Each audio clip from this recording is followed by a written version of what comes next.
A Course in Miracles, the original edition, Chapter 3, Section 7, The Loss of Certainty. We said before that the abilities which man possesses are only shadows of his real strengths, and that the intrusion of the ability to perceive, which is inherently judgmental, was introduced only after the separation. No one has been sure of anything since. You will also remember, however, that I made it clear that the resurrection was the means for the return to knowledge, which was accomplished by the union of my will with God's will. We can now make a distinction which will greatly facilitate clarity in our subsequent statements. Since the separation, the words create and make have been greatly confused. When you make something out of a sense of lack or need. And anything that is made for a specific purpose is something that has no true generalizability. When you make something to fill a perceived lack, which is obviously why you would want to make anything, you are tacitly implying that you believe in separation. Because knowing, as we have frequently observed, does not lead to doing at all. The confusion between your own creation and what you create is so profound that it has become literally impossible for you to know anything. Knowledge is always stable, and it is quite evident that human beings are not always stable. Nevertheless, human beings are perfectly stable as God created them. In this sense, when humans' behavior is unstable, humans are disagreeing with God's idea of their creation. You can disagree with God's idea of your creation if you choose, but you would hardly want to disagree with God's idea of your creation if you were in your right mind. The problem that bothers you most is the fundamental question which humans continually ask of themselves, but a question which cannot properly be directed to themselves at all. Humans keep asking themselves what they are. But humans asking what they are implies that the answer is not only an answer which you know, but also an answer which is up to you to supply.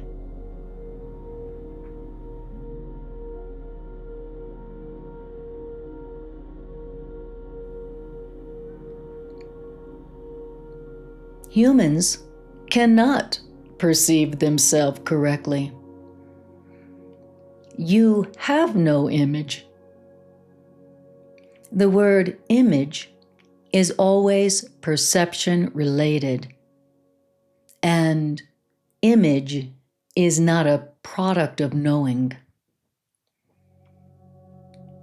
Images are symbolic and stand for something else. The current emphasis on, quote, changing your image, unquote, merely recognizes the power of perception, but it also implies that there is nothing to know. Knowledge is not open to interpretation.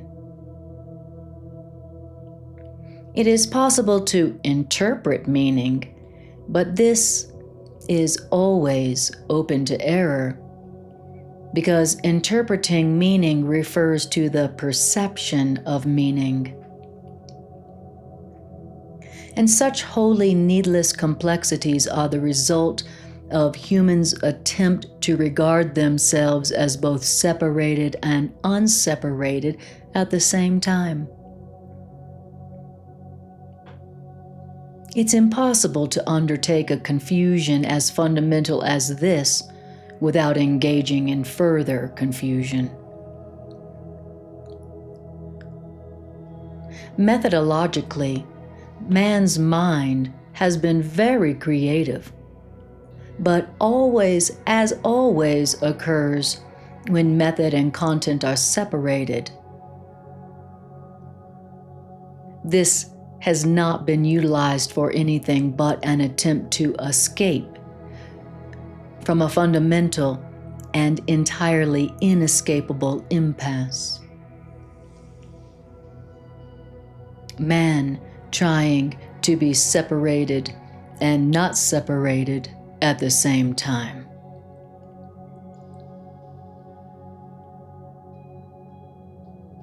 This kind of thinking of humans to regard themselves as both separated and unseparated at the same time. This kind of thinking cannot result in a creative outcome, although it has resulted in considerable ingenuity. It is noteworthy, however, that this ingenuity has almost totally divorced humans from knowledge. Knowledge does not require ingenuity. When we say, quote, "the truth shall set you free," unquote, we mean that all this kind of thinking is a waste of time, but that you are free of the need to engage in ingenuity if you are willing to let ingenuity go.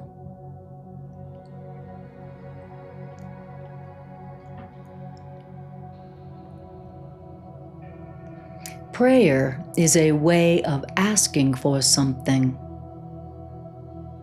Prayer is the medium of miracles.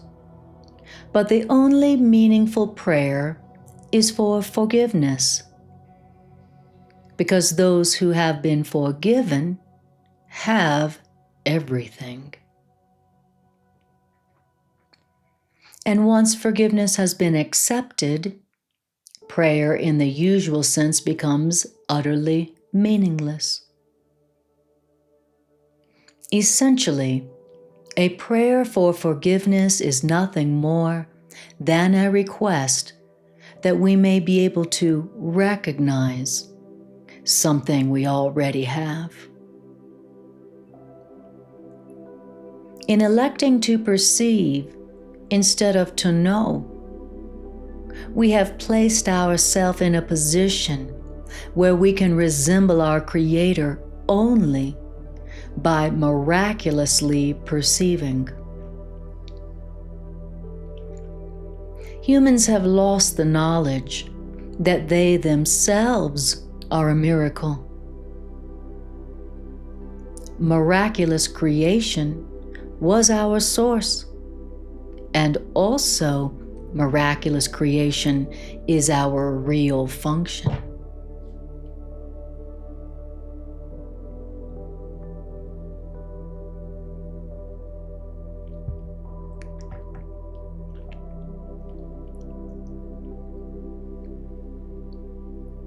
The quote, "God created man in God's own image and likeness," unquote, is correct in meaning, but the words are open to considerable misinterpretation.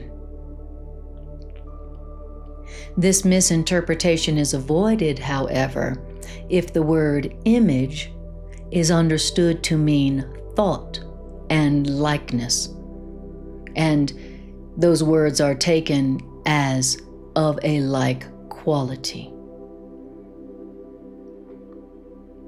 God did create the soul in God's own thought and of a quality like to God's own. There is nothing else. Perception, on the other hand, is impossible without a belief in more and less. Perception at every level involves selectivity, and perception at every level is incapable of organization without selectivity. In all types of perception, there is a continual process of accepting and rejecting, or organizing and reorganizing, of shifting and changing focus in all types of perception. Evaluation is an essential part of perception because judgments must be made for selection. Now, what happens to perception if there are no judgments and there is nothing but perfect equality? Perception becomes impossible because truth can only be known. And all of truth is equally true, which means knowing any part of truth is to know all of truth.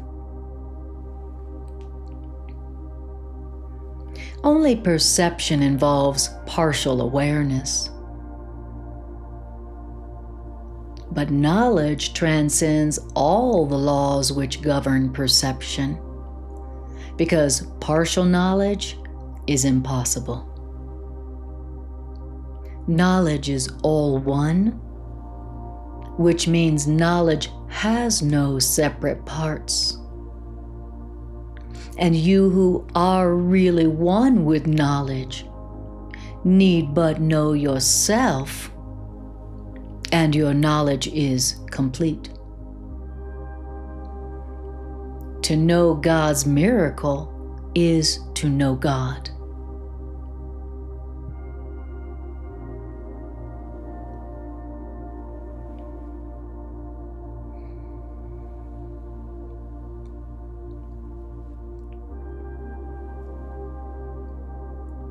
Forgiveness is the healing of the perception of separation. Correct perception of each other is necessary because minds have willed to see themselves as separate. Each soul, however, knows God completely. And that each soul knows God completely, that is the miraculous power of the soul. And the fact that each soul has this power completely is a fact that is entirely alien to human thinking. Human thinking in which if anyone has everything, there's nothing left. God's miracles are as total as God's thoughts, because God's miracles are God's thoughts.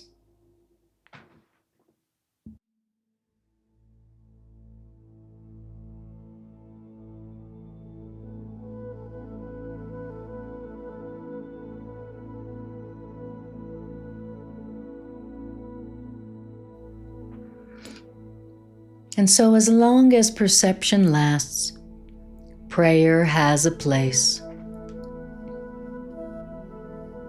And since perception rests on lack, those who perceive have not totally accepted the healing plan for themselves, which means they haven't given themselves over to truth.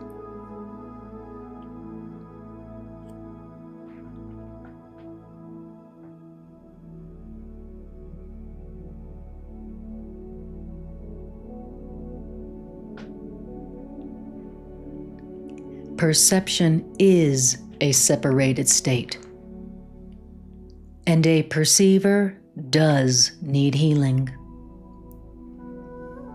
And that's because communion, not prayer, is the natural state of those who know.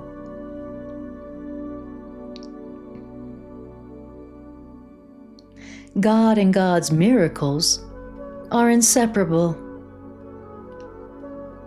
How beautiful indeed are the thoughts of God who live in God's light. Your worth is beyond perception because your worth is beyond doubt. So don't see yourself in different lights.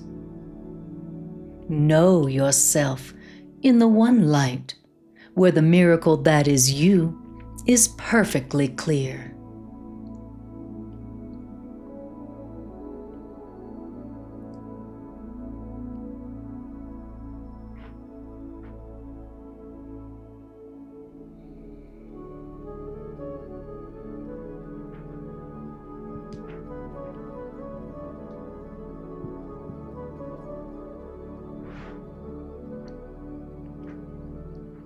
Section 8. Judgment and the Authority Problem. We have already discussed the Last Judgment in some, though insufficient detail. After the Last Judgment, there will be no more judgment. And the Last Judgment is symbolic only in the sense that everyone is much better off without judgment. And when the Bible says, quote, "Judge not that ye be not judged," it merely means that if you judge the reality of others at all, you will be unable to avoid judging your own reality. And the choice to judge rather than to know was the cause of the loss of peace.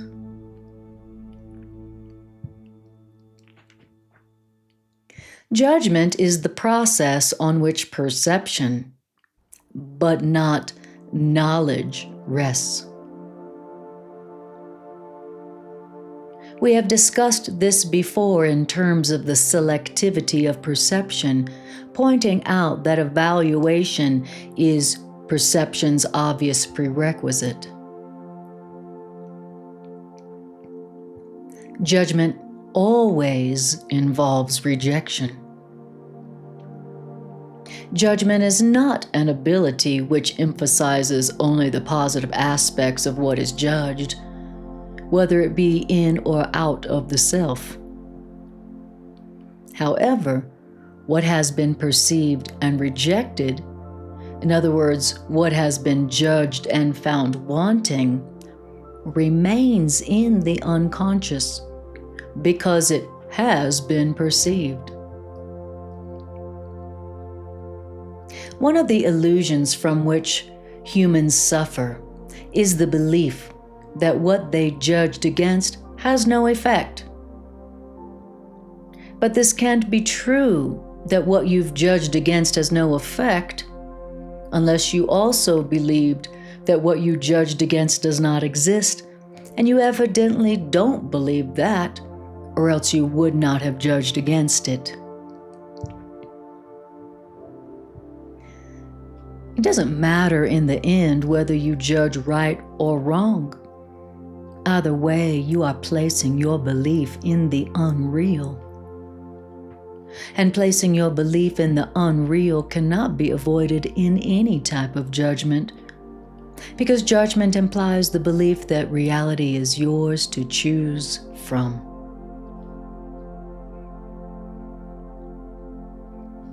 You have no idea of the tremendous release and deep peace that comes from meeting yourselves and others totally without judgment. And when you recognize what you and other people are, you will realize that judging them in any way is completely without meaning. In fact, Others' meaning is lost to you precisely because you are judging them. All uncertainty comes from a totally fallacious belief that you are under the coercion of judgment. But you don't need judgment to organize your life, and you certainly don't need judgment to organize yourselves. And in the presence of knowledge, all judgment is automatically suspended. And you automatically suspending all knowledge, this is the process which enables recognition to replace perception.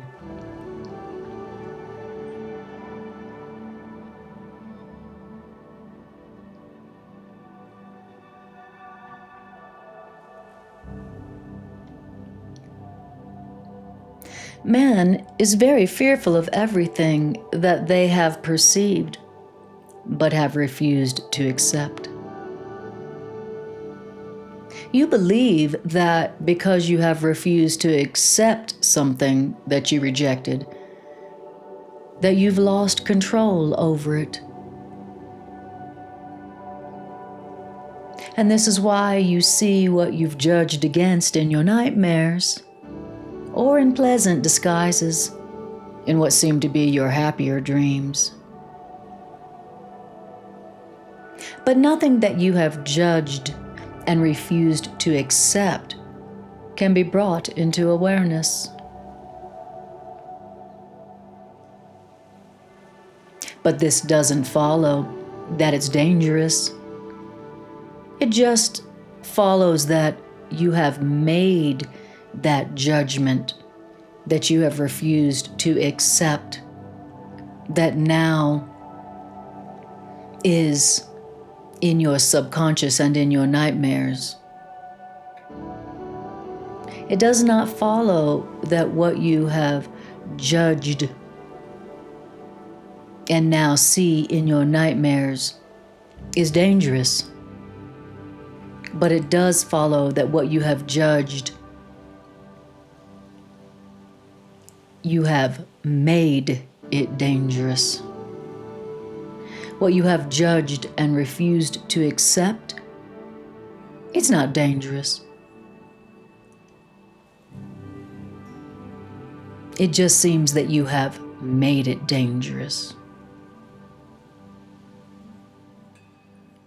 When you feel tired, it is merely because you have judged against yourself, and you have judged yourself as capable of being tired. When you laugh at someone, it's because you have judged them as debased. And when you laugh at yourself, you are singularly likely to laugh at others, if only because you cannot tolerate the idea of being more debased than they are. And all of this judging of others, laughing at others, laughing at yourself, wearying yourself with judgment, all of this does make you feel tired. Because judging others and yourself is essentially disheartening. You're not really capable of being tired, but you are very capable of wearying yourselves. Because the strain of constant judgment is virtually intolerable. It's a curious thing that any ability which is so debilitating as judgment should be so deeply cherished.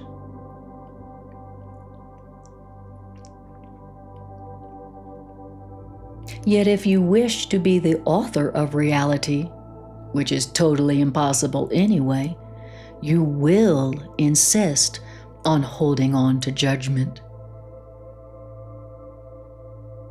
And you will also use the term judgment with considerable fear, believing that judgment will someday be used against you.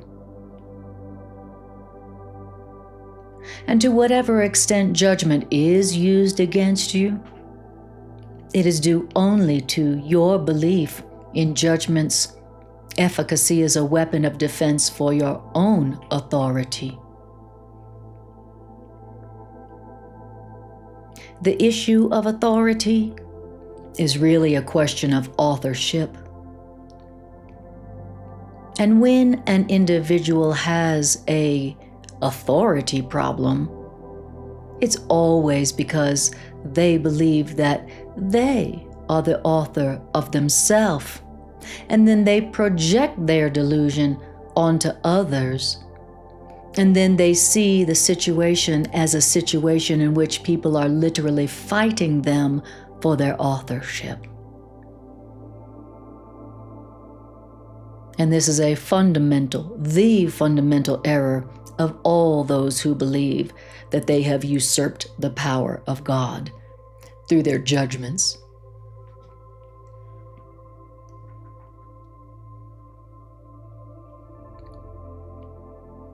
The belief that you have usurped the power of God by your judgments is very frightening to you, but that belief hardly troubles God.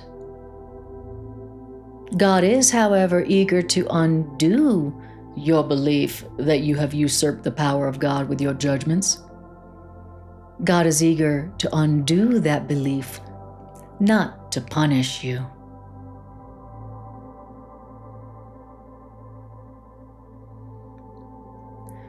And the only reason that God is eager to undo your belief that you have usurped the power of God is not to punish you for that belief, but only because God knows that that belief makes you unhappy. Souls were given their true authorship, but souls preferred to be anonymous when they chose to separate themselves from their author and be their own author.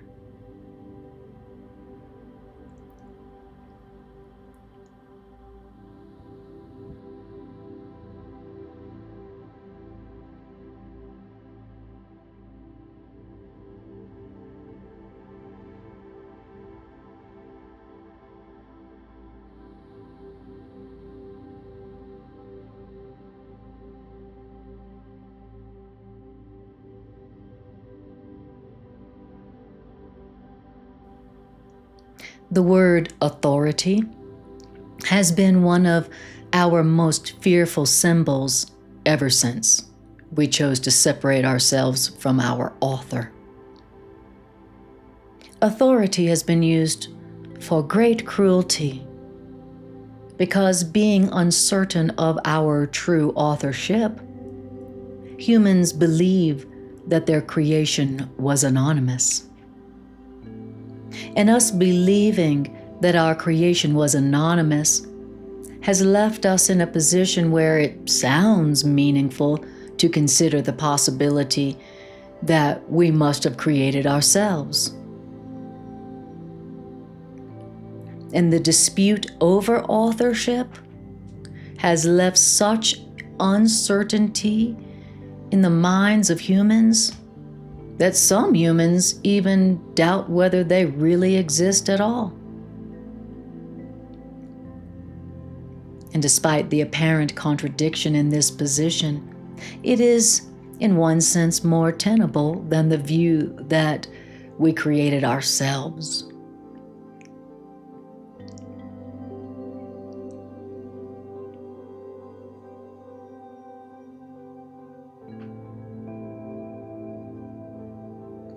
At least this idea acknowledges the fact that some true authorship is necessary for existence. So believing that you created yourself at least acknowledges the fact that some true authorship is necessary for existence.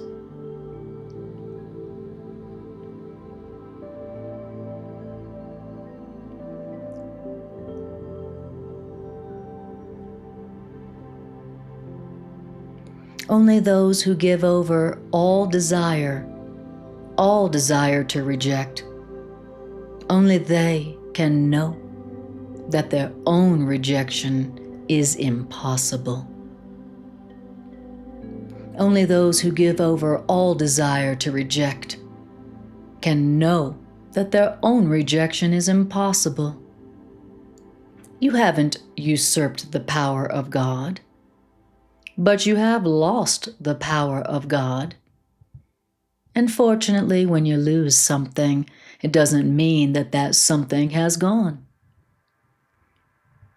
When you lose something, it merely means that you don't know where it is. And existence does not depend on your ability to identify it, nor even to place it. It is perfectly possible to look on reality without judgment and merely know that reality is there.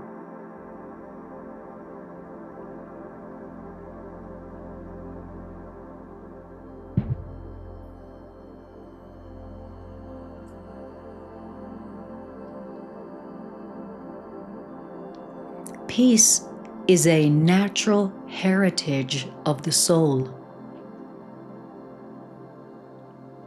Everyone is free to refuse to accept their inheritance of peace. But you're not free to establish what your inheritance is.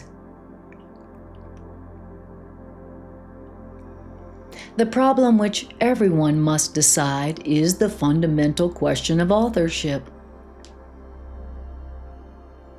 And all fear comes ultimately, and sometimes by way of various, very devious routes, from the denial of authorship.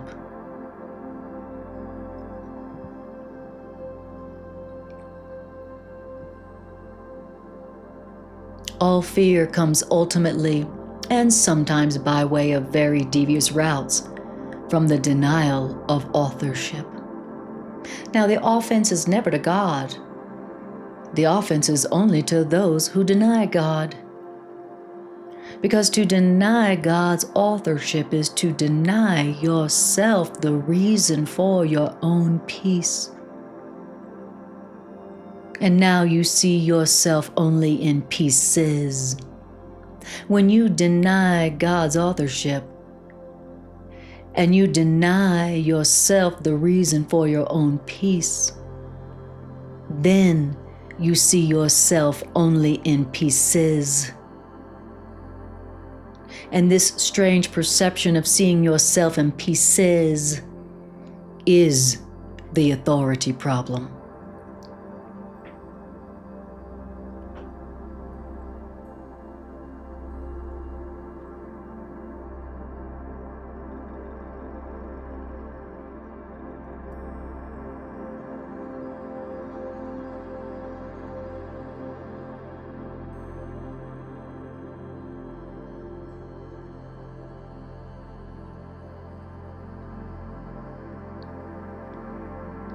There is no one who does not feel that they are imprisoned in some way.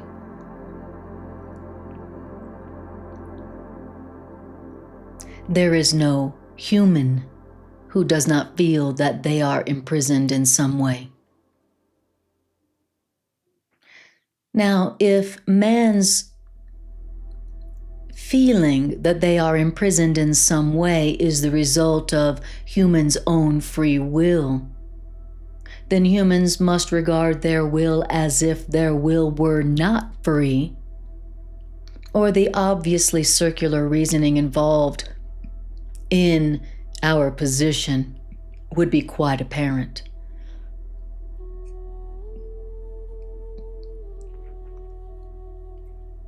Free will must lead to freedom. Judgment always imprisons, because judgment separates segments of reality according to the highly unstable scales of desire.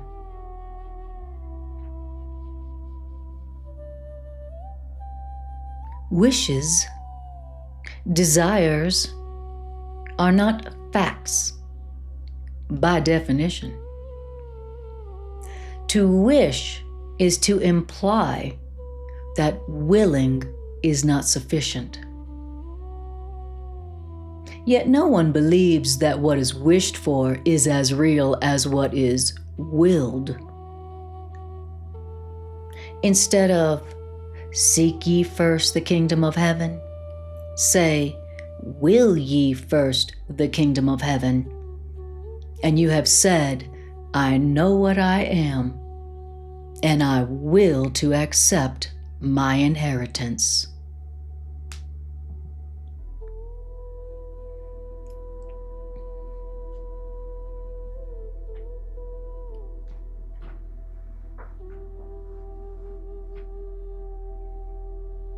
Section 9. Creating versus the self-image. Every system of thought must have a starting point. Every system of thought begins with either a making or a creating, a difference which we have discussed already. The resemblance between creating and making lies in their power as foundations. The resemblance of every thought system lies in every thought system's power as foundations. Systems of thought are foundations. And so every system of thought has power as a foundation. The difference in every system of thought and the difference in every system of thought is what rests upon foundations.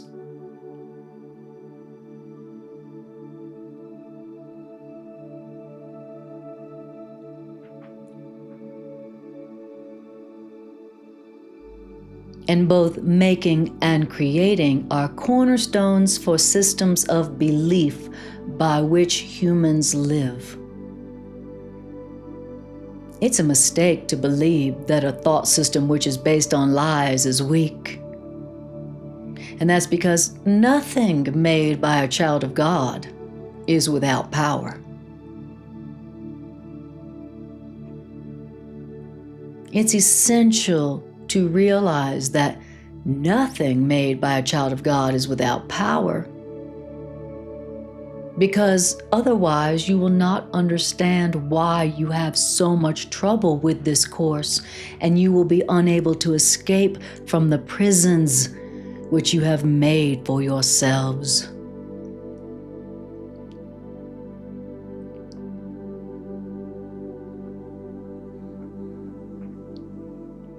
And you cannot resolve the authority problem by depreciating the power of your minds. To try to resolve the authority problem by depreciating the power of your minds is to deceive yourself. And this will hurt you because you know the strength of the mind.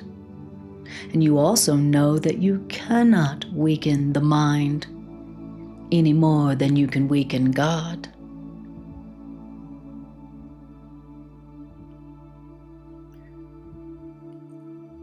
The so-called devil is a frightening concept because the devil is thought of as extremely powerful and extremely active.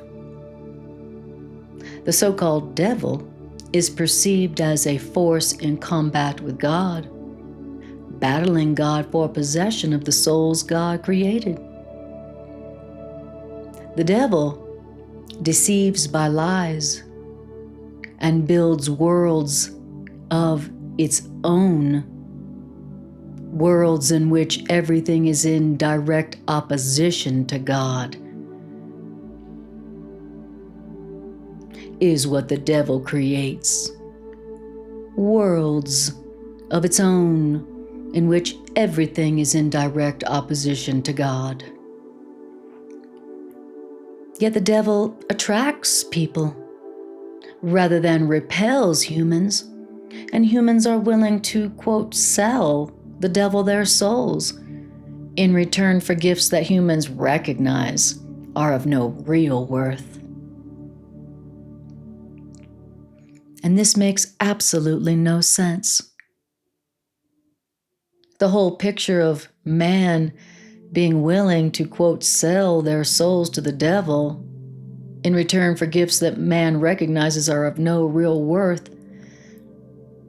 This whole picture is one in which we act in a way that we ourselves realize is self-destructive, but which we don't choose to correct, and therefore we perceive as beyond our control.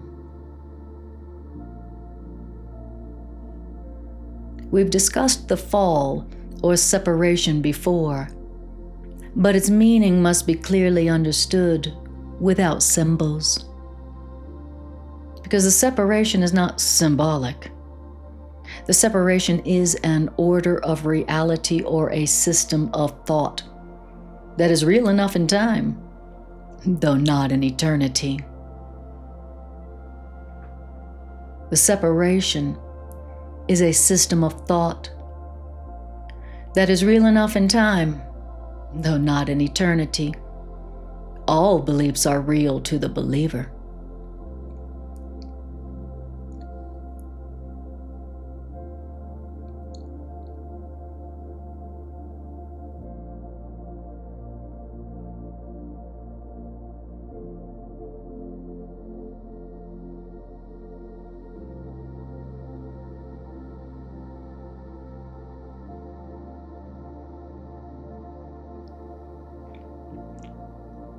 The fruit of only one tree was, quote, forbidden.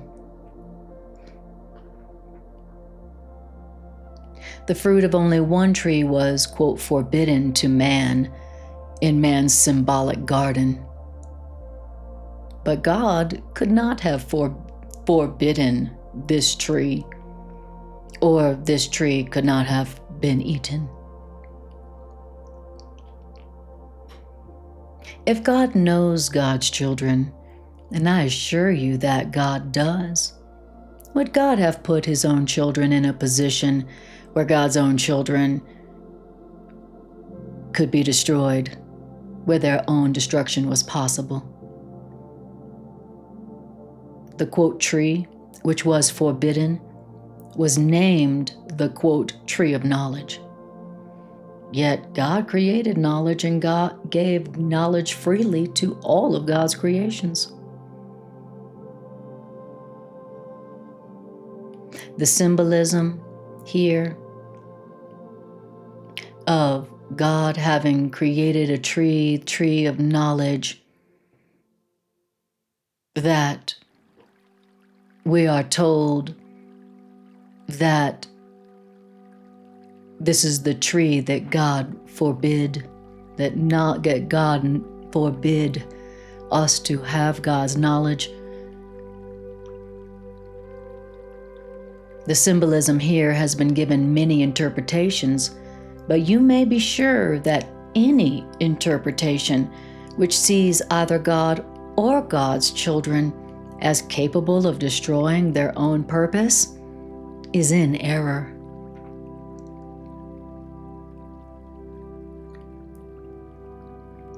Eating of the fruit of the tree of knowledge is a symbolic expression for incorporating into the self the ability for self-creating.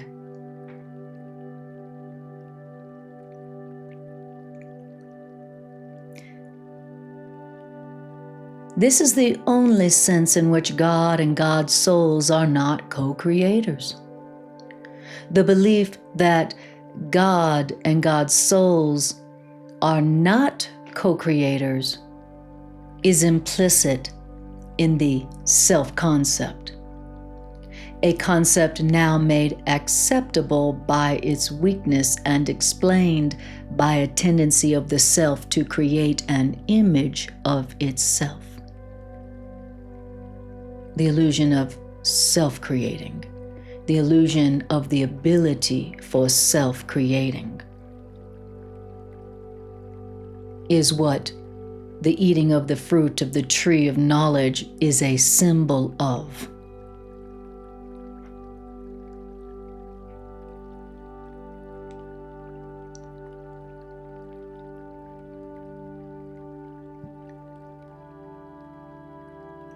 The illusion of the ability for self-creating, its fear aspect, is often ascribed to fear of retaliation by a, quote, father figure, unquote, a particularly curious idea in view of the fact that no one uses the term to refer to the physical father. It refers to an image of a father in relation to an image of the self.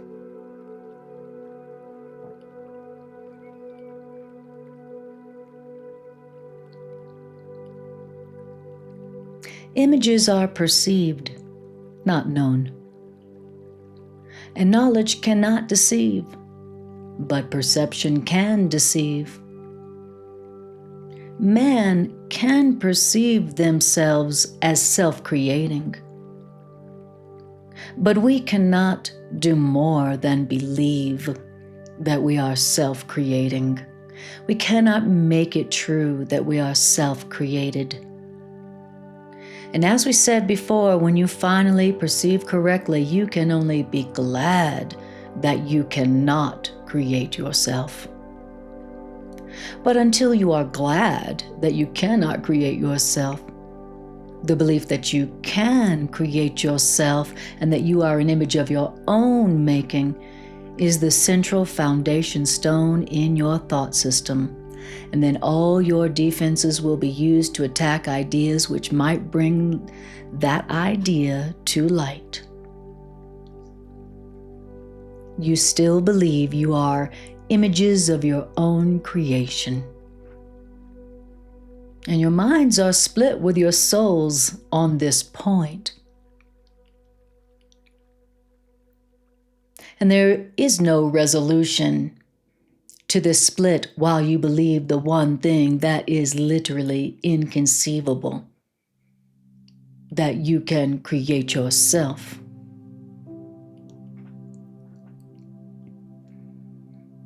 And while you believe the one thing that is literally inconceivable, you cannot create, and you are filled with fear about what you do make.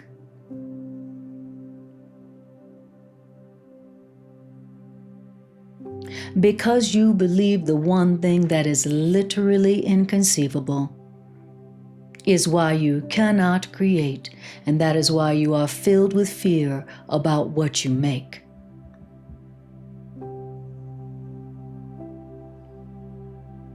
The mind can make the belief in separation very real and very fearful. And this belief is the devil. This belief, which is the devil, the belief that you can create yourself, that your mind made, that is very real and very fearful.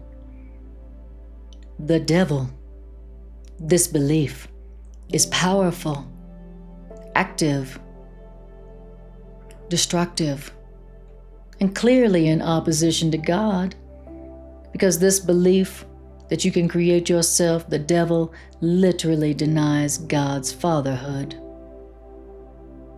And don't ever underestimate the power of this denial. Look at your lives and see what this belief that you have created yourself, look at your lives and see what the devil has made. But know that this making of the devil, this belief in your lives, know that this making will surely dissolve in the light of truth. Because the devil's foundation and the belief, the foundation of the belief that you are self-created, it's a lie. So know that This belief in the devil, this making, will surely dissolve in the light of truth, because its foundation is a lie.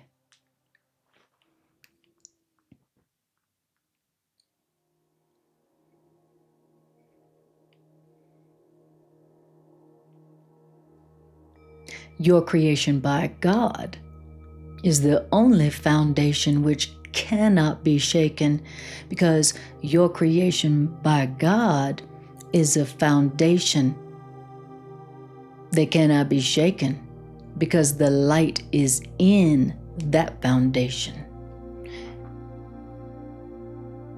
The foundation of your creation by God.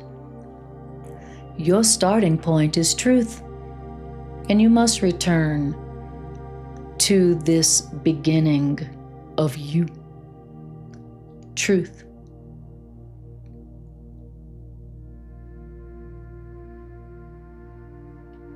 Much has been perceived since the beginning, but nothing else has happened. And that is why your souls are still in peace, even though your minds are in conflict. You just haven't yet gone back far enough. And that is why you become so fearful. As you approach the beginning of you, which is the truth, you feel the fear of the destruction of your thought system upon you, as if it were the fear of death. There is no death, but there is a belief in death.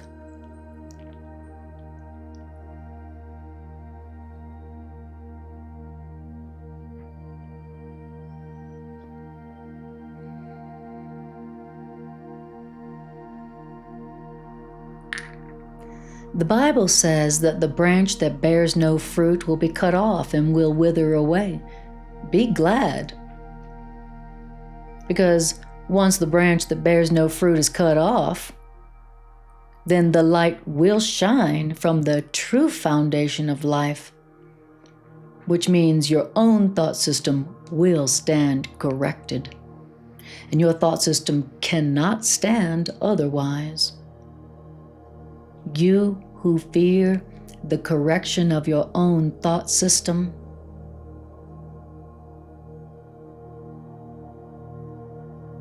you are willing death.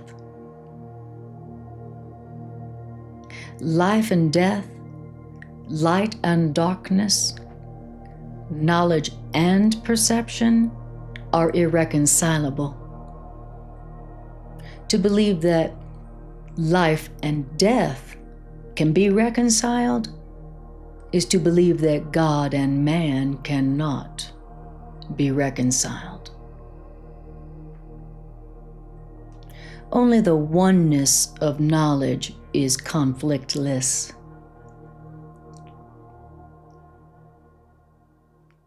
Your kingdom is not of this world, because your kingdom was given you from beyond this world. And only in this world is the idea of an authority problem meaningful. The world is not left by death, but by truth. And truth can be known by all those for whom the truth was created and for whom the kingdom of truth waits.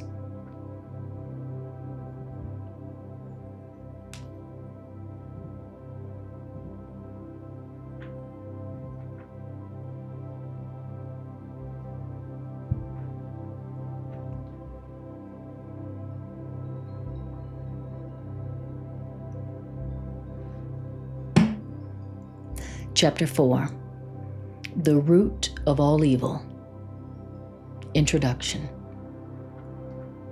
The Bible says that you should go with another twice as far as they ask. The Bible certainly does not suggest that you set them back on their journey. And devotion to another cannot set you back either.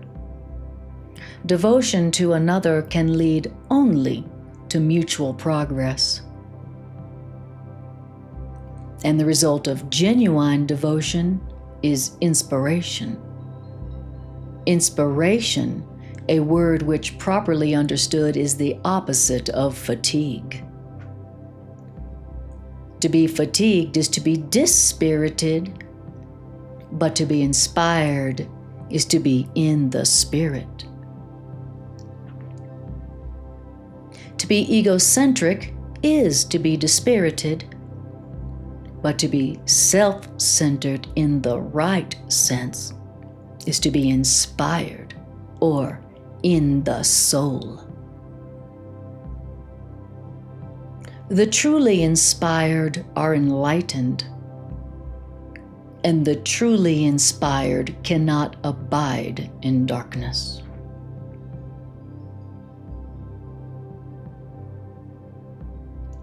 The truly inspired are enlightened, which means the truly inspired cannot abide in darkness.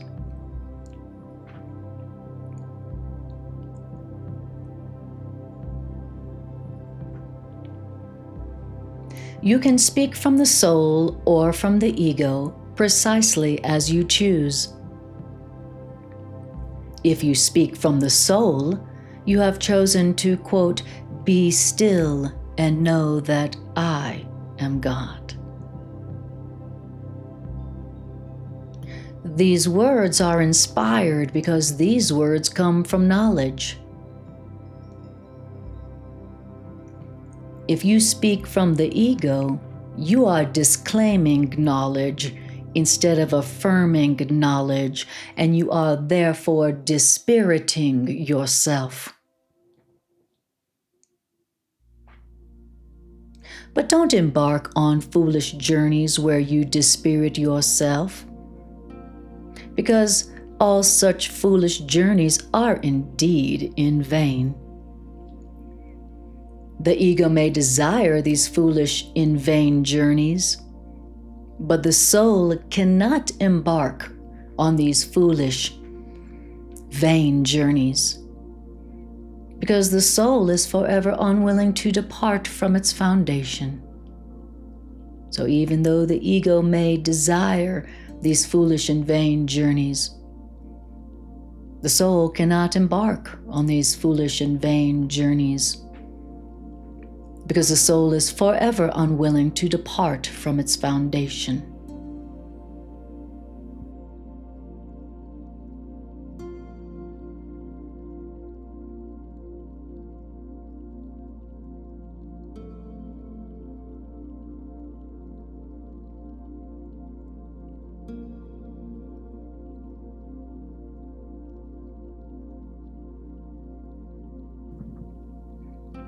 The journey to the cross should be the last foolish journey for every mind. Don't dwell upon the last foolish journey, the journey to the cross. Just dismiss it as accomplished. If you can accept that journey to the cross as your own last foolish journey, then you are also free to join my resurrection. Human living has indeed been needlessly wasted in a repetition compulsion. Human living has definitely reenacted the separation, the loss of power, the foolish journey of the ego in an attempt at reparation, and finally, the crucifixion of the body or death is what humans have been reenacting. The separation, the loss of power, and the ego's foolish attempt to repair itself, and then finally the crucifixion of the body or death. Repetition compulsions can be endless until they are given up by an act of will.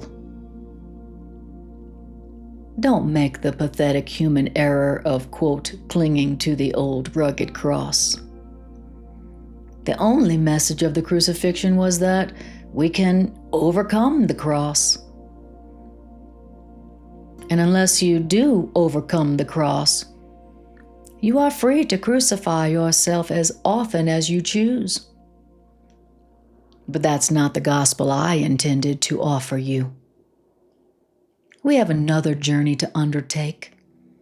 And if you will read these lessons carefully, they will help you to prepare you to undertake this other journey.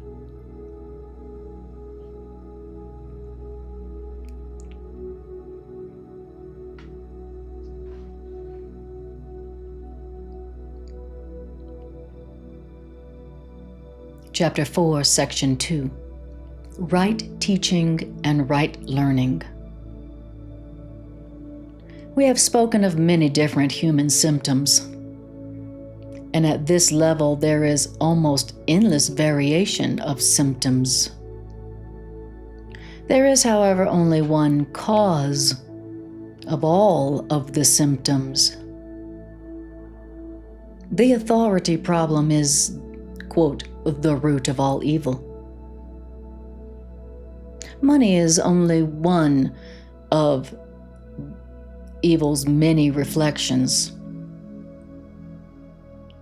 Money is but one of its many reflections, and money is a reasonably representative example of the kind of thinking which stems from the authority problem. Money is only one of the authority problem's many reflections, and money is a reasonably representative example of the kind of thinking which stems from the authority problem. And the idea of buying and selling implies precisely the kind of exchange that the soul cannot understand at all. Because the soul's supply is always abundant, and all of the soul's demands are fully met. And that is why the idea of buying and selling is the kind of exchange that the soul cannot understand at all.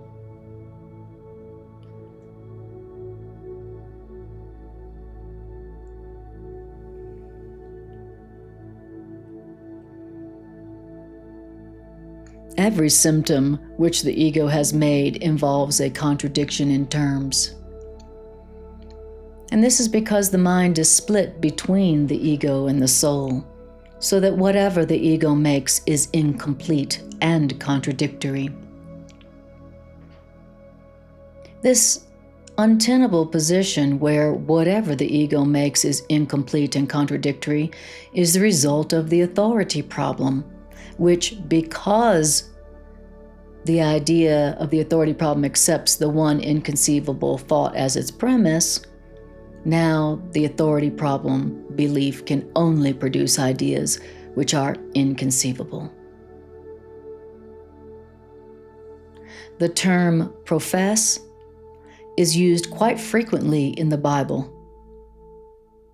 To profess is to identify with an idea and then to offer that idea to others to be their own idea. And then the idea that you have offered to others to be their own idea does not lessen that idea becomes stronger.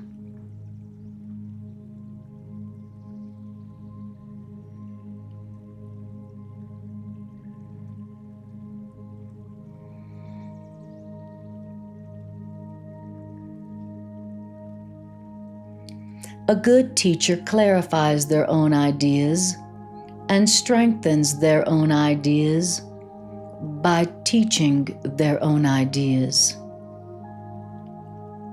Teacher and pupil are alike in the learning process. Teacher and pupil are in the same order of learning, which means unless teacher and pupil share their lessons, then the lessons will lack conviction. A good teacher must believe in the ideas which a good teacher professes. But a good teacher must meet another condition, and that is that a good teacher must also believe in the students to whom the teacher offers the teacher's ideas.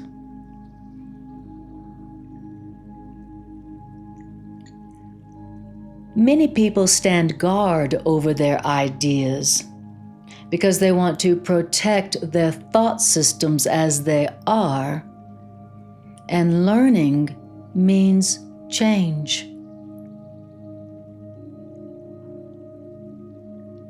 Many people stand guard over their thought systems because they want to protect their thought systems as they are, and learning means change. And that's why change is always fearful to those separated ones who stand guard over their ideas, because these fearful separated ones cannot conceive of change as a change toward healing the separation. The separated ones always perceive change as a change toward further separation, because the separation was the separated one's first experience of change. And so now we're all afraid of change. And so we can't conceive of change as bringing healing, because we're afraid of allowing our thought systems to change. We are afraid of learning. We're afraid of learning because learning means change, and change is always fearful to the separated ones, because all the separated ones perceive change as a reflection of their first experience of change.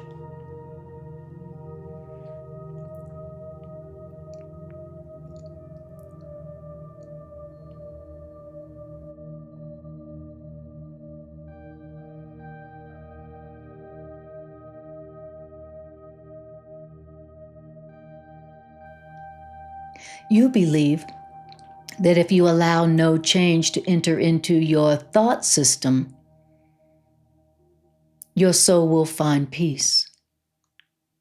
You believe if you don't learn and you don't change, you believe that if you don't allow any change to enter into your thought system, that your soul will find peace.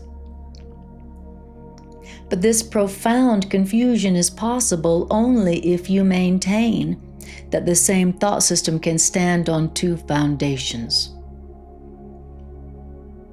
Nothing can reach the soul from the ego, and nothing from the soul can strengthen the ego or reduce the conflict within the ego. And that's because the ego is a contradiction. Man's self and God's self are in opposition.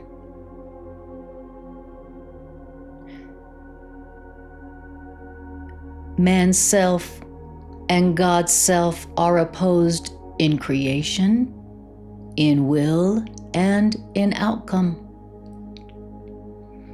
Yet my thought system and God's self, my man-made self, and my God self, they are in opposition in creation, in will, and in outcome. My self-made self and God's self are fundamentally irreconcilable because the soul cannot perceive and the ego cannot know. My self-made self and my God self are therefore not in communication and can never be in communication. Nevertheless, my ego can learn, because my ego's maker, me, can be misguided, but I, who made the ego, cannot make the totally lifeless out of the life given. The soul need not be taught, but the ego must be taught.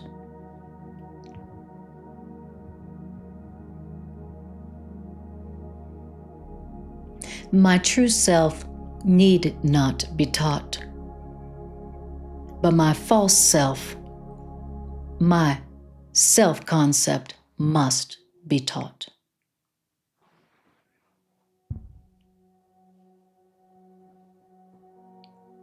The ultimate reason why learning is perceived as frightening is because learning does lead to the relinquishment, not the destruction, of the ego to the light of the soul.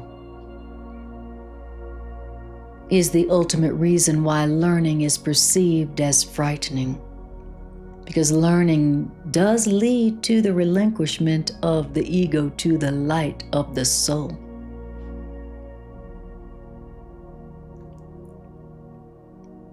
And us relinquishing our ego to the light of our soul, this is the change our ego must fear. Because the ego does not share love's charity. My lesson was like yours. And because I learned my lesson, I can teach my lesson. And I never attack your egos, but I do try to teach you how your ego's thought systems arose. And when I remind you of your true creation, your egos cannot but respond with fear.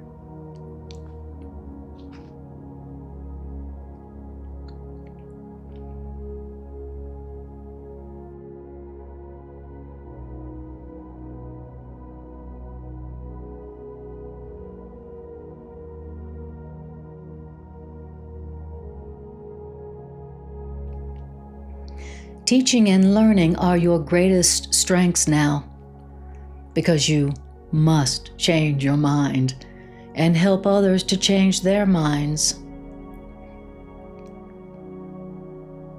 It's pointless to refuse to tolerate change,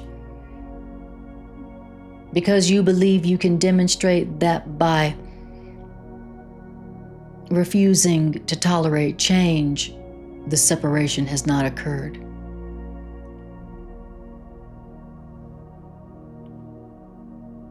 It is pointless to refuse to tolerate change, because you believe you can demonstrate that by refusing to tolerate change, that the separation has not occurred. If I refuse to learn, I think that I'm demonstrating that the separation has not occurred. The dreamer who doubts the reality of their dream while they are still dreaming is not really healing their level split. You have dreamed of a separated ego, and you have believed in a world which rests upon that separated ego. And this world that rests upon that separated ego is very real to you.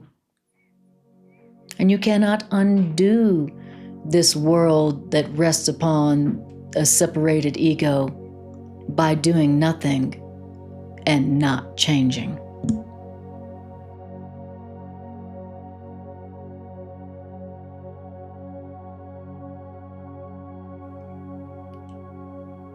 If you are willing to renounce the role of guardians of your thought systems and open your thought systems to me, I will correct your thought systems very gently, and I will lead you home.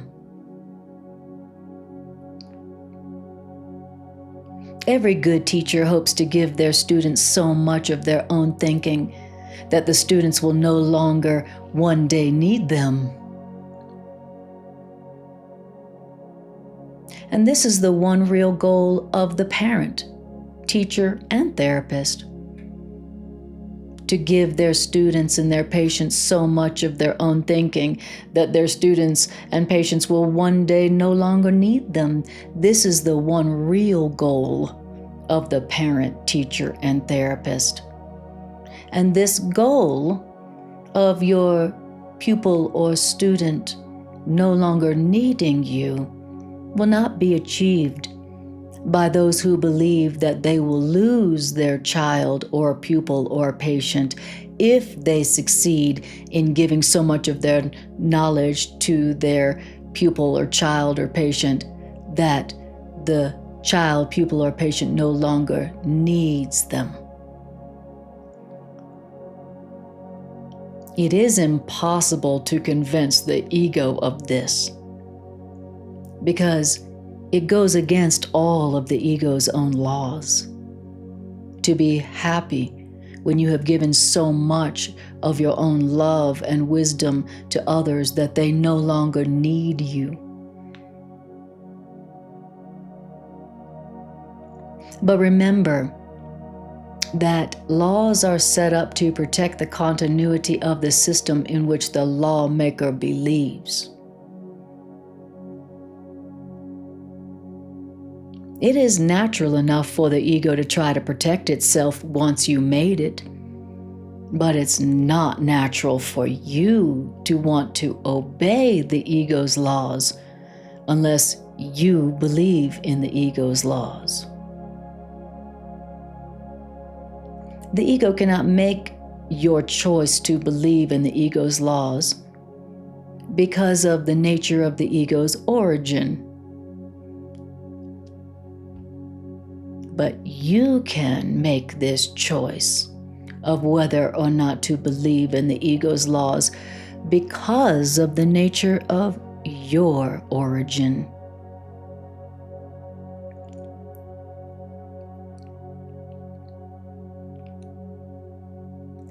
Egos can clash in any situation, but souls cannot clash at all.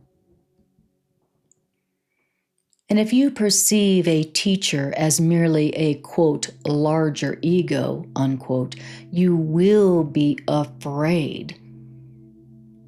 Because to enlarge an ego is to increase separation anxiety. I will teach with you, and I will live with you if you will think with me. But my goal will always be to absolve you finally from the need for a teacher. Now, yes, this is the opposite of the ego-oriented teacher's goal, because the ego-oriented teacher is concerned with the effect of their ego on other egos, and therefore interprets their interaction with other egos as a means of ego preservation, is what ego-oriented teachers do with their students.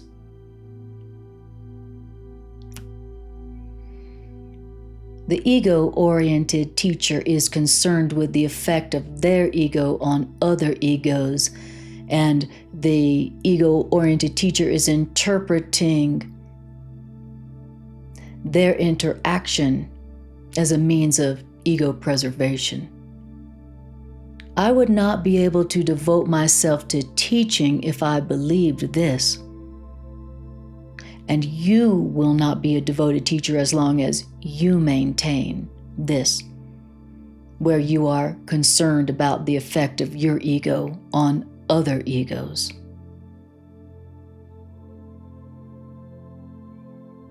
I am constantly being perceived as a teacher either to be exalted or rejected. But I don't accept either perception for myself, exalted or rejected. Your worth is not established by your teaching or your learning. Your worth was established by God. And as long as you dispute that your worth was established by God, not your teaching or your learning, then everything you do will be fearful, particularly any situation which lends itself to the, quote, superiority-inferiority fallacy. As long as you dispute the fact that your worth was established by God, not your teaching or your learning, you will be fearful. Everything you do will be fearful.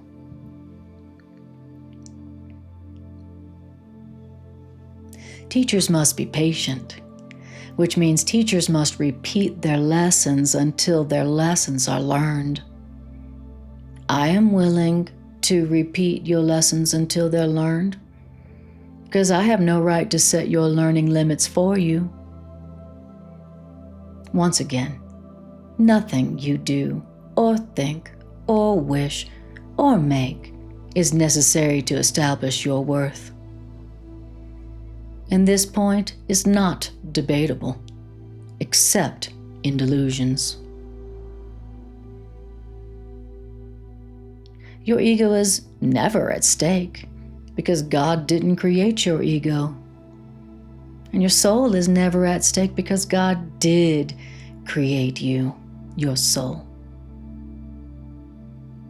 Any confusion on this point is a delusion, and no form of devotion is possible as long as this delusion lasts. Your ego is never at stake because God did not create your ego. And your soul is never at stake because God did create your soul.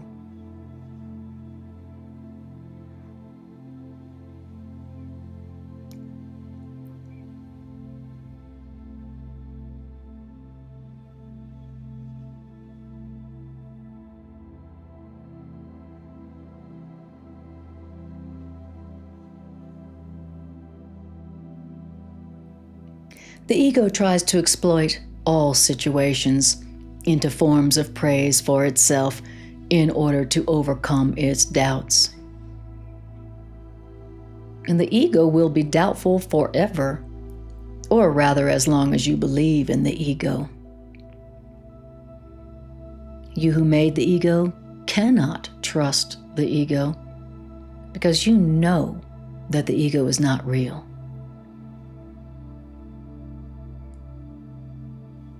The only sane solution is not to try to change reality, which is indeed a fearful attempt. The only solution, the only sane solution, is to just see reality as it is, instead of trying to change reality.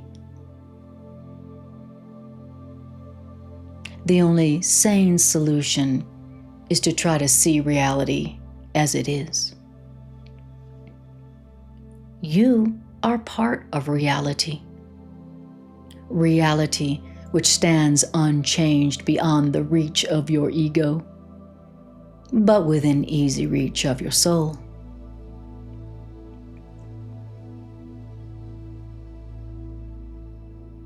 When you are afraid, be still and know that God is real, and you are God's beloved child in whom God is well pleased.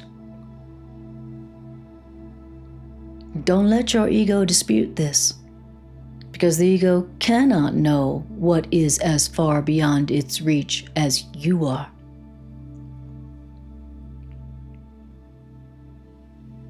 God is not the author of fear. You are.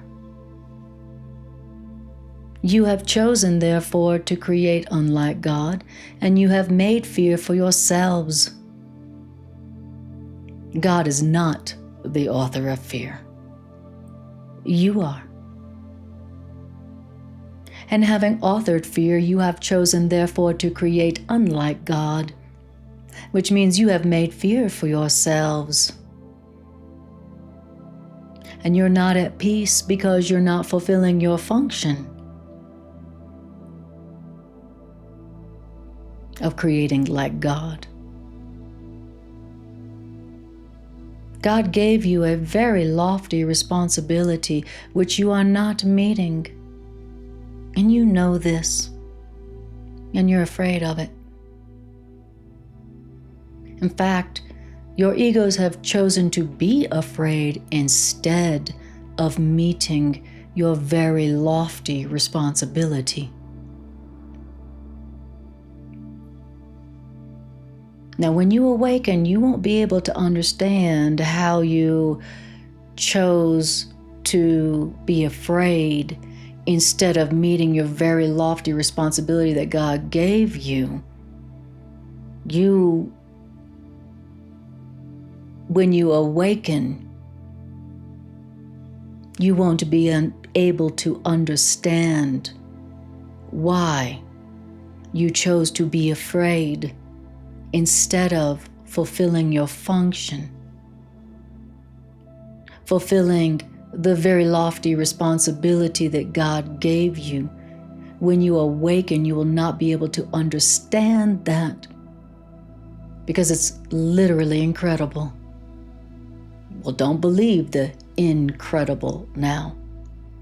Any attempt to believe what's incredible any attempt to increase its believability is merely to postpone the inevitable.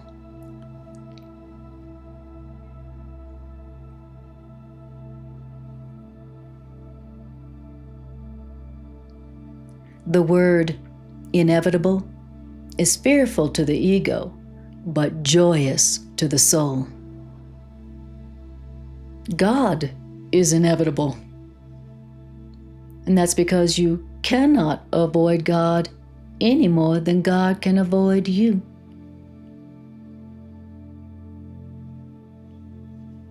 The ego is afraid of the soul's joy, because once you have experienced the soul's joy, you will withdraw all protection from the ego, which means you will become totally without the investment in fear once you have experienced the soul's joy. Your investment is great now in the ego because fear is a witness to the separation, and your ego rejoices when you witness to the separation. Your investment in fear is great now because fear is a witness to the separation, and your ego rejoices when you witness to the separation. But leave fear behind. Leave the ego behind. Do not listen to it, and do not preserve the ego. Listen only to God, who is as incapable of deception as are the souls God created. Release yourselves and release others. Don't present a false and unworthy picture of yourself to others, and don't accept such a picture of them yourselves. The ego has built a shabby and unsheltering home for you because the ego cannot build otherwise. So don't try to make this impoverished house of fear stand. The ego's weakness is your strength. Only God could make a home that is worthy of God's creations. God's creations who have chosen to leave their home empty by their own dispossession.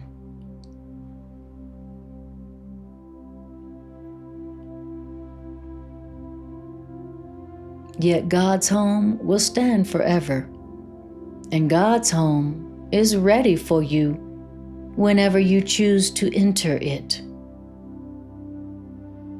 And of this you can be wholly certain, that God's home will stand forever and is ready for you ever you choose to enter it.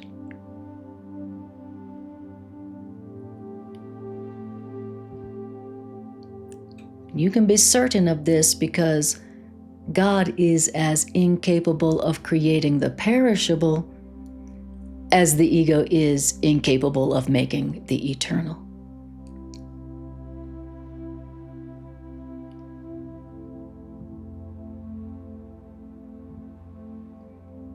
Of your egos, you can do nothing to save yourselves or others. But of your souls, you can do everything for the healing of both of you. Humility is a lesson for the ego, not for the soul. The soul is beyond humility because the soul recognizes its radiance and the soul gladly sheds its light everywhere. The meek shall inherit the earth because their egos are humble. And having more humble egos, the meek gives them better perception.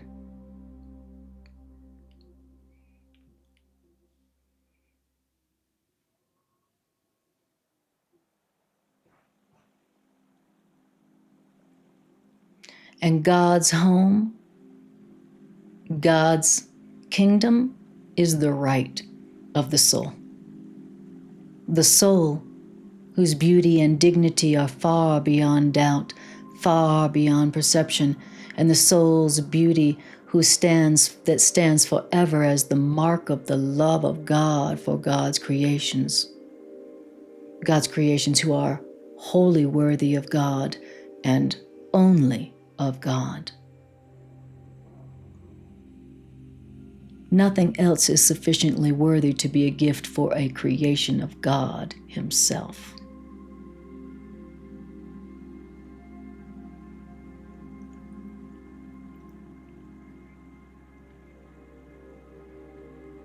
I will substitute for your ego if you wish, but I'll never substitute for your soul. A father can safely leave a child with an elder brother who has shown himself responsible, but this involves no confusion about the child's origin. The brother can protect the child's body and the child's ego, which are very closely related. But the elder brother does not confuse himself with the father just because he protects the child's body and ego.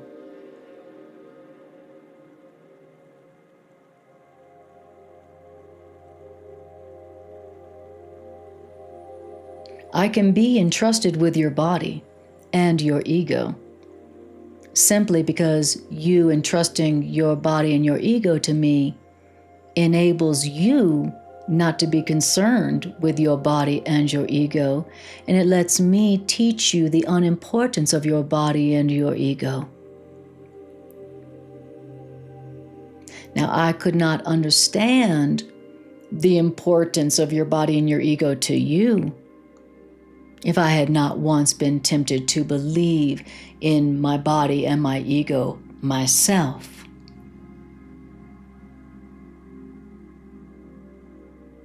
So let's undertake to learn this lesson together so that we can be free of the body and the ego together. I need devoted teachers who share my aim of healing the mind. The soul is far beyond the need of your protection or mine. So remember this. In this world, you need not have tribulation because I have overcome the world. And that is why you should be of good cheer.